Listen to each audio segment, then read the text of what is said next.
bad vibes.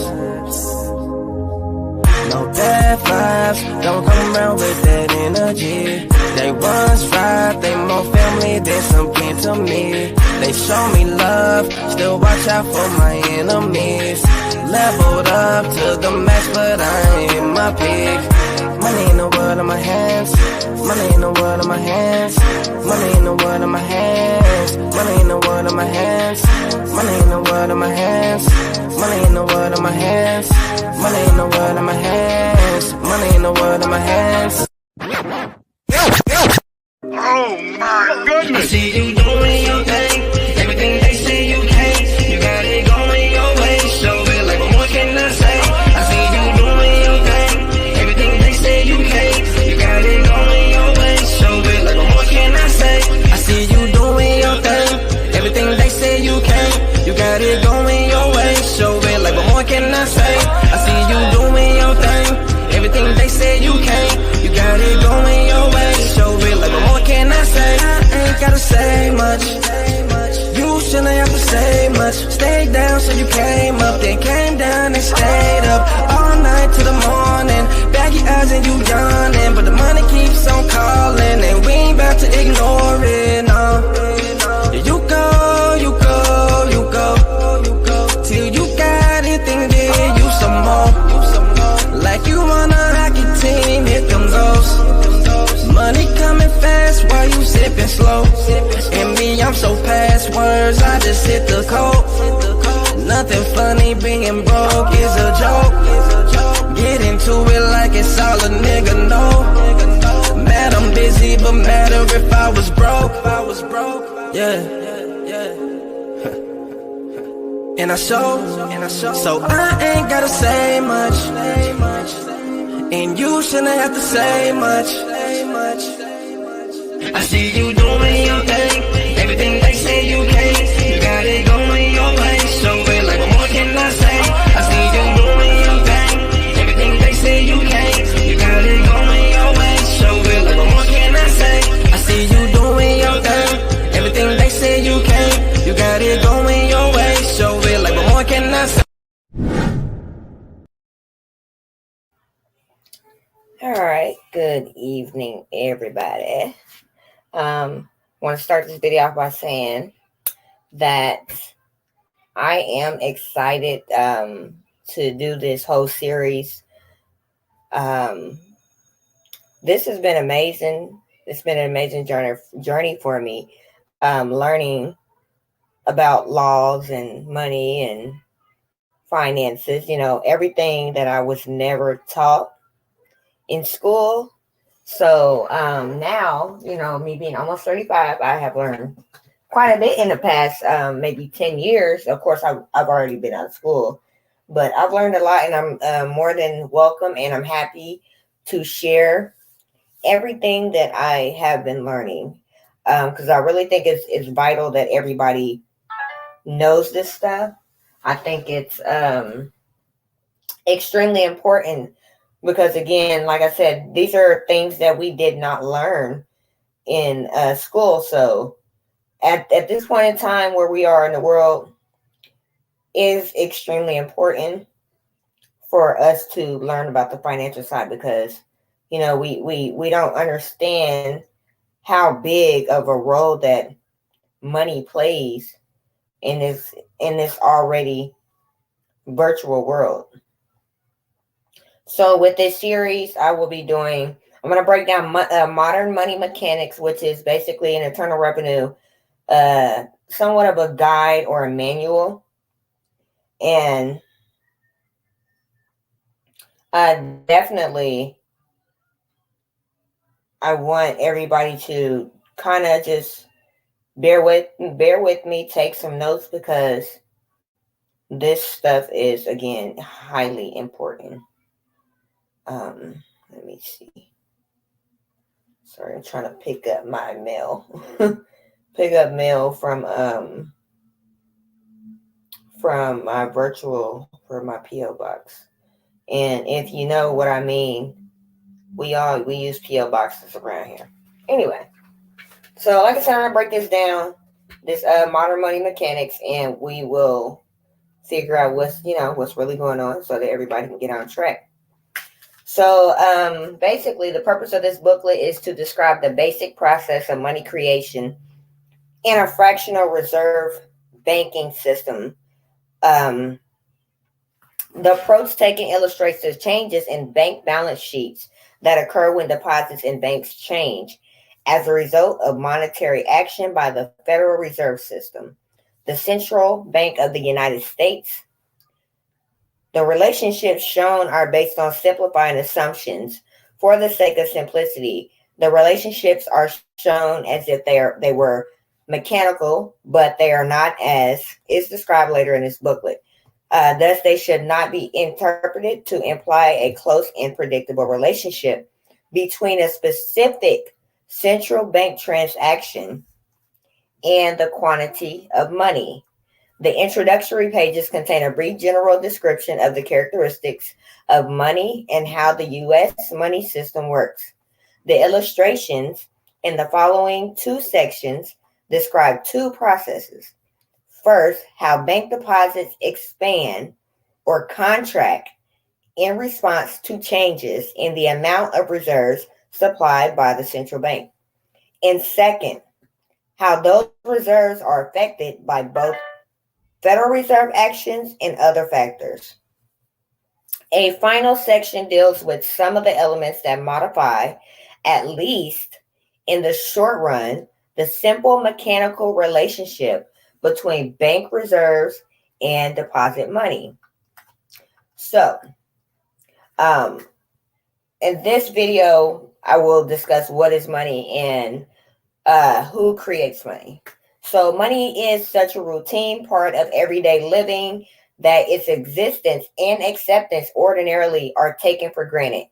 A user may sense that money must come into being either automatically as a result of economic activity or as an outgrowth of some government operation. But just know this all happens too often. It remains a mystery. So let's get into what money is. What is money? If money is viewed simply as a tool used to facilitate transactions, only those media that are readily accepted in exchange for goods, services, and other assets need to be considered. Many things, from stones to baseball cards, have served this monetary function through the ages. Today in the United States, money used in transactions is mainly of three kinds. Currency, which is paper money and coins in the pockets and purses of the public. Again, that will be currency, paper money and coins that we have in the public. Demand deposits or non-interest bearing checking accounts in banks. And other checkable deposits such as negotiable order of withdrawal now accounts at all depository institutions, including commercial and savings banks, savings loans and associations, and credit unions. Traveler's checks are also included in the definition of transactions. Money, since $1 in currency and $1 in checkable deposits are freely convertible into each other and both can be used directly for expenditures, they are money in equal degree. However, only the cash balances held by the non-bank public are counted in the money supply. Deposits of the U.S. Treasury, depository institutions, foreign banks, and official institutions, as well as vault cash in depository institutions are excluded, meaning they are not counted. Only the money that we put into the banks are counted, is what that's basically saying. This transactions concept of money is the one designated as M1 in the Federal Reserve's money stock statistics. Broader concepts of money M2 and M3 include M1, as well as certain other financial assets such as savings and time deposits at depository institutions, in shares and money market mutual funds, which are relatively liquid, but believed to represent principally investments to their holders rather than media of exchange. While funds can be shifted fairly easily between transaction balances and these other liquid assets, the money creation process takes place principally through transaction accounts. In the remainder of this booklet, money means M1. The distribution between the currency and deposit components of money depends largely on the preferences of the public. I'll read that again. The distribution between the currency and deposit components of money depends largely on the preferences of the public. When a depositor cashes a check or makes a cash withdrawal through an ATM or automatic teller machine, he or she reduces the amount of deposits and increases the amount of currency held by the public. Conversely, when people have more currency than is needed, some is returned to banks in exchange for deposits. While currency is used for a great variety of small transactions, most of the dollar amount of money payments in our economy are made by check or by electronic transfer between deposit accounts. Moreover, currency is a relatively small part of the money stock.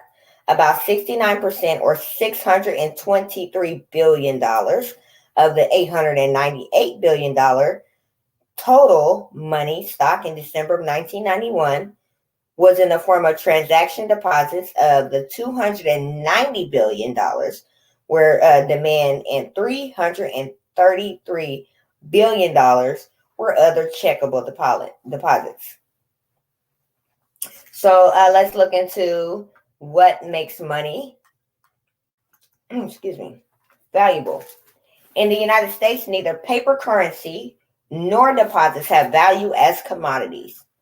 Again, in the United States, neither paper currency nor deposits have value as commodities. Interestingly, a dollar bill is just a piece of paper. Deposits merely book entries, and we can get on that because most of us know that our deposits go into deposits and not the assets. They take our, we're gonna get into that craziness. Coins do have some intrinsic value as metal, but generally far less than their face value. And if you go on, as of today, as of last week, if you go on usdebtclock.org, you can see that the silver and gold ratio percentage is 0. 0, 0, 0, all the way through. So what then makes these instruments, checks, paper money, and coins, acceptable at face value and payment of all debts and other monetary uses? Mainly, it is the confidence of people they will be able to exchange such money for other financial assets and for real goods, or something they call real property, and services whenever they choose to do so. Money, like anything else, derives its value from its scarcity in relation to its usefulness. Commodities or services are more or less valuable because there are more or less of them relative to the amounts people want. Money's usefulness is its unique ability to command other goods and services and to permit a holder to be constantly ready to do so. How much money is demanded depends on several factors, such as the total volume of transactions in the economy at any given time, the payment habits of the society, the amount of money that the individuals and businesses want to keep on hand to take care of unexpected transactions, and the foregone earnings of holding financial assets in the form of money rather than some other asset. Control of the quantity of money is essential if its value is to be kept stable. Money's real value can be measured only in terms of what it will buy. Therefore, its value varies. Inversely, with the general level of prices, assuming a constant rate of use, if the volume of money grows more rapidly than the rate of what, at which the output of real goods and services increases, prices will rise. This will happen because there will be more money than there will be goods and services to spend it on at prevailing prices. But if, on the other hand, growth in the supply of money does not keep pace with the economy's current production, then prices will fall. Wishfully thinking. The nation's labor force, factories, and other production facilities will not be fully employed or both. Just how large the stock of money needs to be in order to handle the transactions of the economy without exerting undue influence on the price level depends on how intensively money is being used. Every transaction deposit balance in every dollar bill is a part of somebody's spendable funds at any given time, ready to move to other owners as transactions take place. Some holders spend money quickly after they get it, making these funds available for other uses. Others, however, hold money for longer periods. Obviously, when some money remains idle, a larger total is needed to accomplish any given volume of transactions. This stuff is craziness. So, big question. Who creates money? Changes in the quantity of money may originate with actions of the Federal Reserve System or the central bank. Depository institutions, principally, commercial banks or the public. The major control, however, rests with the central bank. The actual process of money creation takes place primarily in banks. And as you can see, there's a little footnote number 1 right there. So we'll get to that. As a matter of fact, 1, that footnote. In order to describe the money creation process as simply as possible, the term bank used in this booklet should be understood to encompass all depository institutions. Since the depository institutions, the Regulation and Monetary Control Act of 1980, all depository institutions have been permitted to offer interest-bearing transaction accounts to certain customers. Transaction accounts, interest-bearing, as well as demand deposits on which payment of interest is still legally prohibited at all depository institutions. At all depository institutions are subject to the reserve requirements set by the Federal Reserve. Thus, all institutions, not just commercial banks, have the potential for creating money. The potential. They have the potential. So, as noted earlier, checkable liabilities of banks are money. These liabilities are customers' accounts. So our accounts are the liabilities. They increase when customers deposit currency in checks and when the proceeds of loans made by the banks are credited to the borrower's account. In the absence of legal reserve requirements, banks can build up deposits by increasing loans and investments, so long as they keep enough currency on hand to redeem whatever amounts the holders of deposits want to convert into currency. This unique attribute of the banking business was discovered many centuries ago. So basically, the banks can take your money, or they can take your credit, basically. Use your credit and trade. As long as they keep enough money in their bank from what they're trading and selling and doing all this to fund your account. So they're making all the big dollars. They just hold you a little bit of money and you're basically funding the banks. Anyway, it started with goldsmiths. As early bankers, they initially provided safekeeping services. Let's see if I can open this up a little bit more. Yeah, there we go. I have my glasses on. Making a profit from vault storage fees for gold and coins deposited with them. People would redeem their deposit receipts whenever they needed gold or coins to purchase something. and physically take the gold or coins to the seller, who in turn would deposit them for safekeeping, often with the same banker. Everyone soon found that it was a lot easier simply to use deposit receipts directly as a means of payment. These receipts, which became known as notes, were acceptable as money since whoever held them could go to the banker and exchange them for metallic money. Which is why now they say you could take a receipt or note or anything and go in there and get a bank and get it for dollar. Transaction deposits. Ooh, excuse me. Yeah, the bankers then discovered they could make loans by giving their promises to pay or banknotes to borrowers. In this way, banks began to create money. I'm going to start that one over again. Then banks discovered that they could make loans merely by giving their promises to pay, promissory notes, or banknotes to borrowers. In this way, banks began to create money. More notes could be issued than the gold and coin on hand, because only a portion of the notes outstanding would be presented for payment at any one time. Enough metallic money had to be kept on hand, of course, to redeem whatever volume of notes was presented for payment. This was until they took our gold and silver. So, transaction deposits are the modern counterpart of banknotes.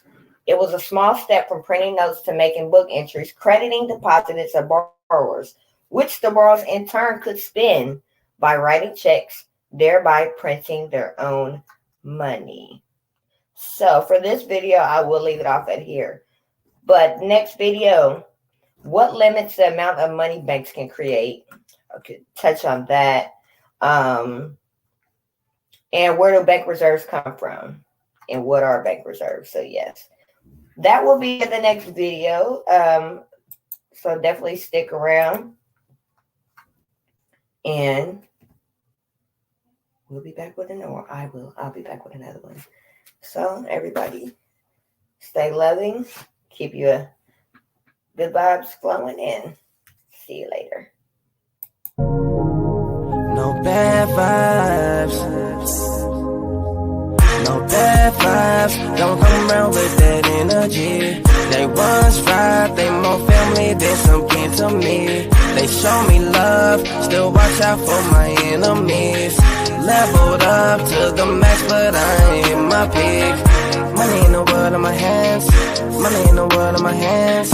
Money in the world in my hands. Money in the world in my hands. Money in the world in my hands. Money in the world in my hands. Money in the world in my hands. Money in the world in my hands. Oh my goodness! I see you doing your thing. Everything they say you can't. You got it going your way. Show it like what more can I say? I see you doing your thing. Everything they say you can't. You got it going your way. Show it like what more can I say? I see you doing your thing. Everything they say you can't. You got it going your way. Show it like what more can I say? I see you doing your thing. Everything they say you can't. You got it going your way. Show it like what more can I say? I ain't gotta say much. You shouldn't have to say much. Stay down so you came up, then came down and stayed up all night till the morning. Baggy eyes and you yawning, but the money keeps on calling, and we ain't about to ignore it, no. You go, you go, you go, till you got anything, then you some more. Like you on a hockey team, here comes those. Money coming fast while you sipping slow. And me, I'm so past words, I just hit the code. Nothing funny, being broke is a joke. Get into it like it's all a nigga know. Mad I'm busy, but matter if I was broke. Yeah. And I show, so I ain't gotta say much. And you shouldn't have to say much. I see you doing